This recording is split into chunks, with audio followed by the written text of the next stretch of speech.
Hi, and welcome to your Inside Power. I'm your host, Patricia Stepler, and today we're talking about what do you want?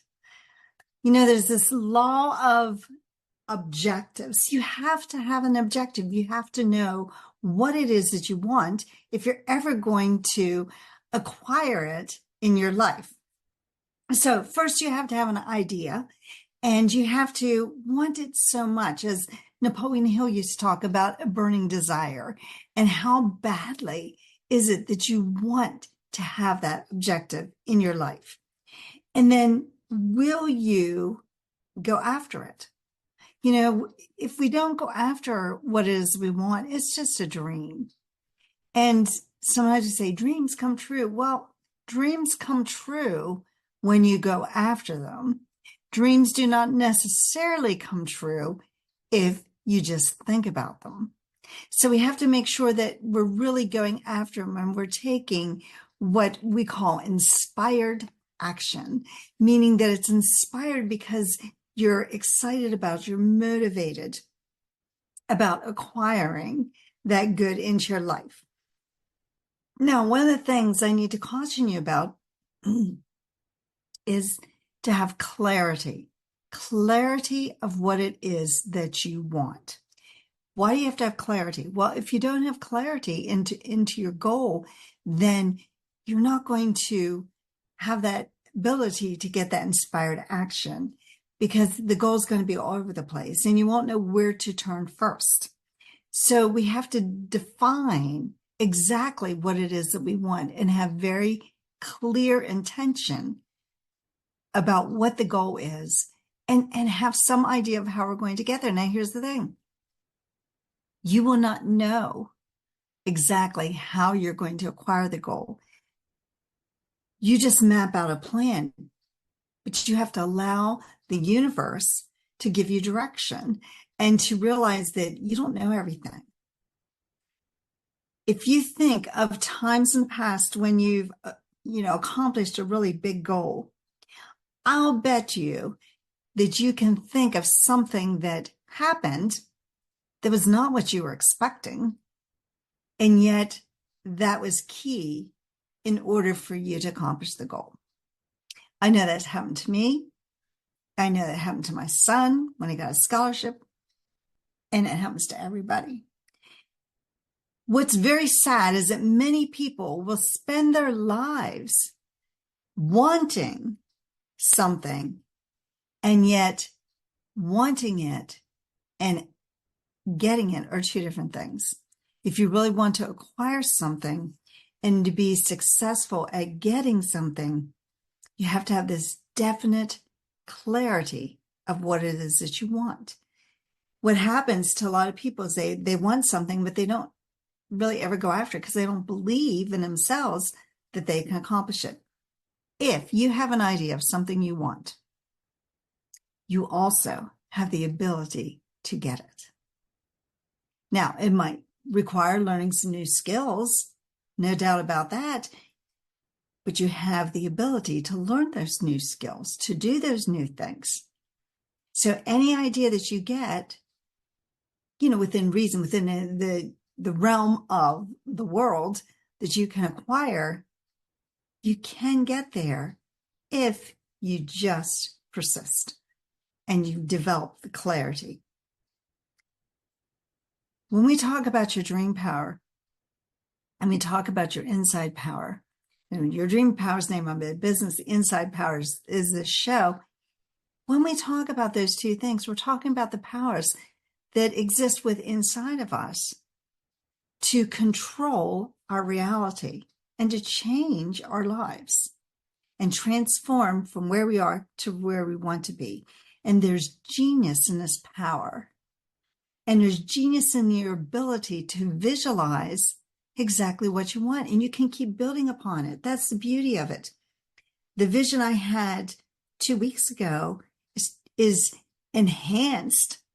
I was going to say it was changed, but it's not really changed. The idea is still there. It's just been enhanced by new ideas and new visions that have come to me. The goal was still the same. The goal has not changed. It's just been enhanced as to how I can get there. and who I need to become. And what I need to do is just keeps getting enhanced. And as new ideas come to me, I write them down and I start to move towards them. That's very important. When you get a new idea, it's like a gift from God, and you have to act on it. Not just say, oh, someday I'll do that and stick it in a book or forget it, because that's what will really happen. If you don't write it down, you'll forget it. It'll come into your mind and go out of your mind just about as quickly. And I know that from experience. I've probably said this before. There's been times when I thought something was so good, an idea was so powerful, I would not forget it. And I did. So don't make the same mistakes I make, write them down. So the objective is, in writing it down, you start to develop clarity and you start to figure out there's something magical about writing, and write it with your hand, not on your computer. Write it, longhand, because there's something magical about that. And I remember talking to somebody about that, and they had the scientific research that they had done as to what caused that and why it was so important to write it longhand. I don't remember what they said because I just knew that's what I was going to do. But write it down. And then as you write down where you want to be. Where do you want to be in a year, in 5 years, in 10 years, in 20, 30, 40 years? Also, where do you want to be at the end of the week? What's your goal to get to by the end of the week? Where do you want to be at the end of 2 weeks? Where do you want to be at the end of today? And that comes with planning. It doesn't have to take long, but I guarantee you will save so much time if you figure out where you want to go and what you need to accomplish each week if you do it in advance. Instead of when you wake up in the morning, say, gee, what do I need to do today? Make sure you have a plan. Now, does that mean it's going to work out perfectly? No. Because if you're like me, one of my worst traits is thinking I can accomplish more than I can. And I try to figure out, okay, this will take me about an hour, or this is 90 minutes or 2 hours or half a day or whatever. But it generally takes longer. And even a simple task, and like today I was building a funnel and I didn't push save. And so when I did push save, it didn't save it. It said there was a problem because you have to keep pushing save as you go. And this is the second time I've done that. So you think I would learn. But then the third time's a charm, right? I was pushing save, like every time I did a new thing, save. Every time a new thing, save. Because I didn't want to lose it and have to go back and recreate it. So have an idea of what you want to do and figure out about how long it's going to take and what things need accomplished first. Write them down, prioritize them. What's the most important thing? And sometimes we like to do the things we enjoy doing instead of things that are going to produce income for us. The task I wanted to do today was not necessarily something I wanted to do, but I had to do that in order to do the next thing. So sometimes there's an order. I had to finish the funnel before I could do the next step because I needed that domain address to do the next step. So sometimes we have to figure out what order we need to do things and which is most important. So clarity, decide where you want to be. Realizing that every goal you have has a gestation period. And we don't know how long it's going to take. We can just put a guess down. Sometimes we're way off. Sometimes it could take years longer than we anticipated. Other times things happen much quicker. We just don't know because we don't know everything that's involved that will either get us there quicker or slow us down. One of the things we have to realize is, and there's this article called The Common Denominator for Success by, I think it's E.L. Gray. And in that article, Mr. Gray talks about the common denominators of success. And it's not that successful people are just more geared to doing certain tasks. They don't necessarily like doing them any more than anybody else. And he calls them failures. I'll call them less successful or unsuccessful. It's not that they like doing those tasks. It's just they like the result that doing those tasks will get for them. And so successful people, it's not that they enjoy doing things that you don't like to enjoy doing. It's just that they like the results. So if we can start looking at the results, and here's what happens. As you start doing those tasks, you start to get to the point where you enjoy it.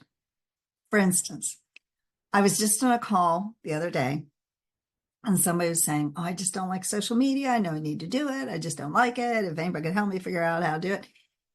And the coach that I was working with asked if I had any comments. I said, I can totally relate to what she was saying, because I can remember saying to myself, I hate social media, but I'm going to be a social media expert someday. And I said that as a joke, sort of. I knew I needed to learn. I knew I didn't enjoy it at the time. And so I would sort of say, but someday I'll be a social media expert. One day, I was working with a coach, and I don't know, something just clicked.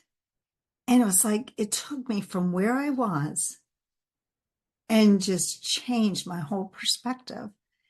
And all of a sudden, and I can't explain it because I've had several people say to me, what was it that made the difference? And I really don't know, except that I finally got to the point where if this is the answer, I'm going to do it. It was never a matter of could I do it? I was not the problem. It was I didn't want to do it. But once I flipped that switch, and that's sort of what is in this article, Common Denominator of Success. When you flip that switch of doing things that others don't do and therefore are not successful, that's when it makes a difference. And we don't know what those tasks are. That was mine. And starts to make a difference. So successful people follow the objectives of what they want.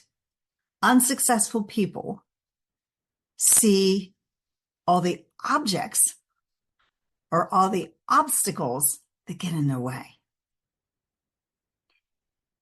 So there's the difference. Successful people focus on where they're headed. They just got blinders on. This is where I'm going.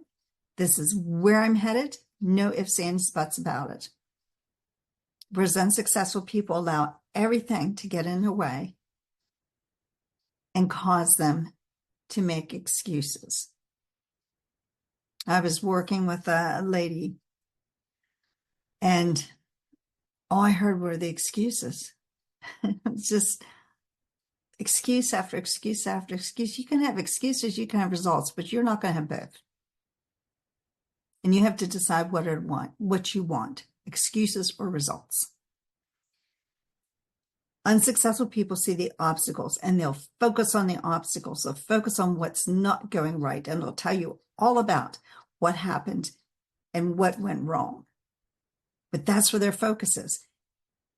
The way our mind operates, what we focus on, we draw to us. So the more you focus on the obstacles, you draw more to you. Start to focus on what you want, not what you don't want.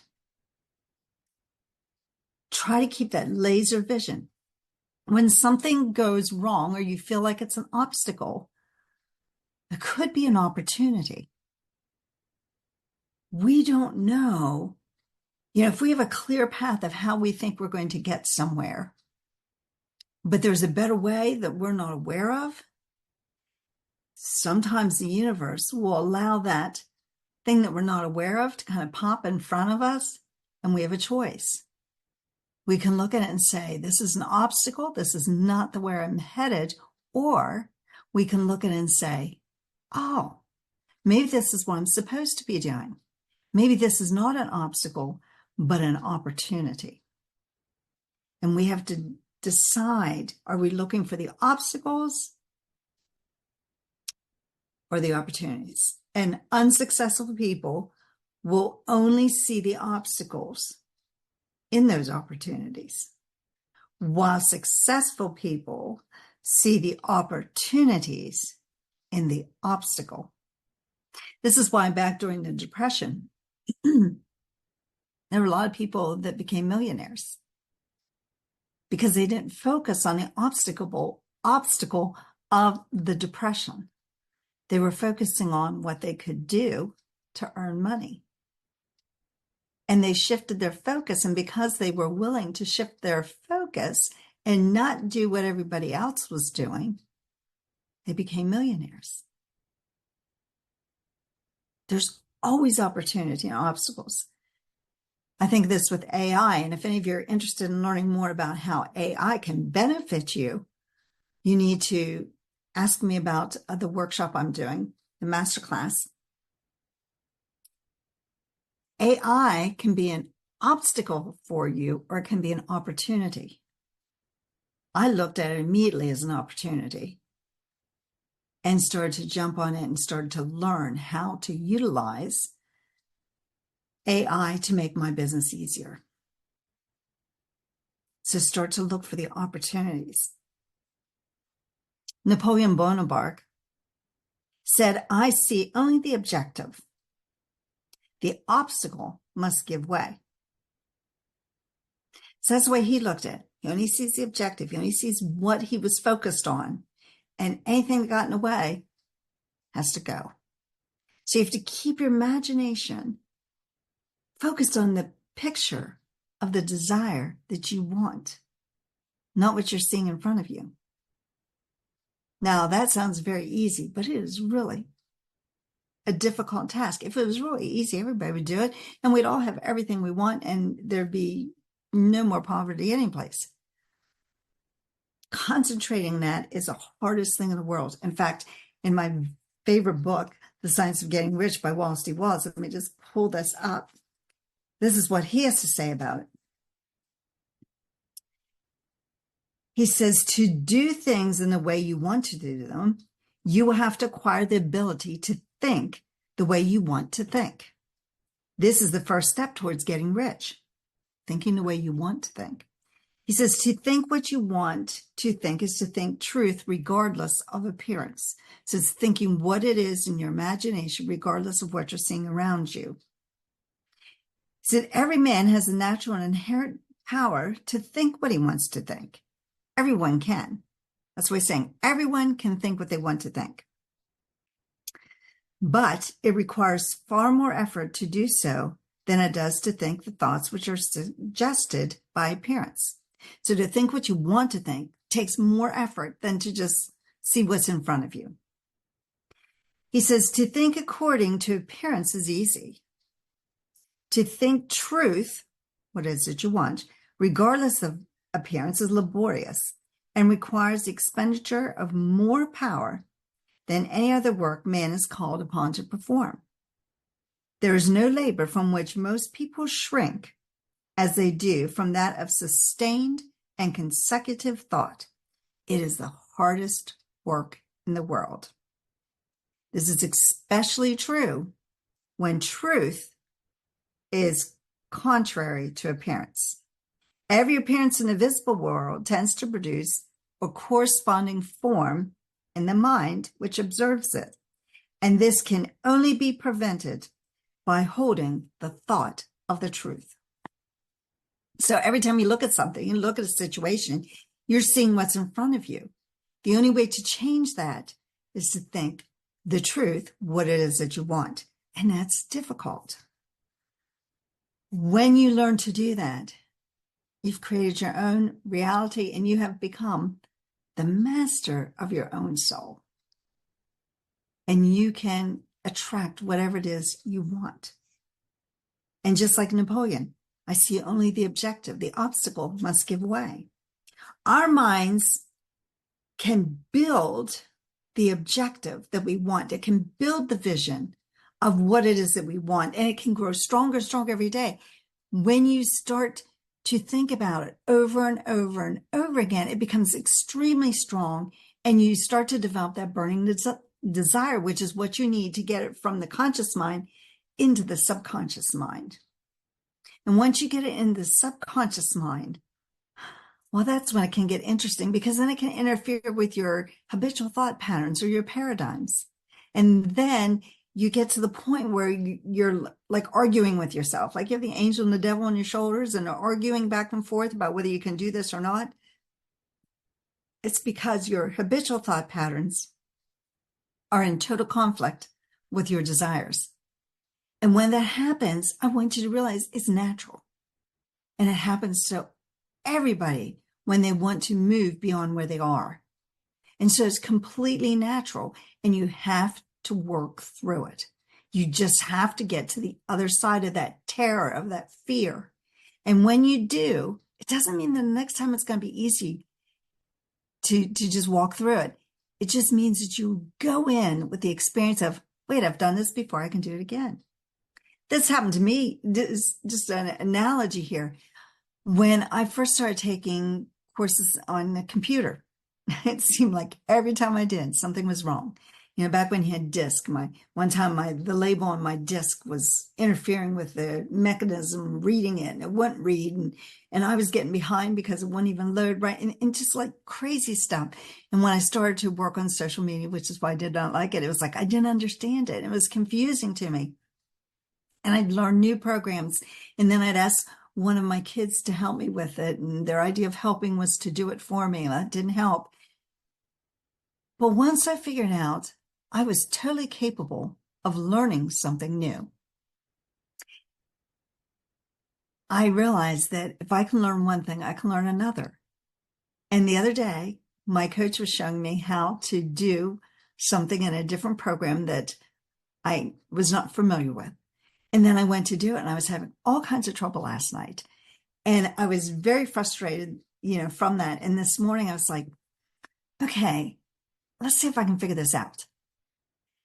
Because I knew there had to be a way to do what I wanted it to do. It just was not coming easily to me. And all of a sudden I figured it out.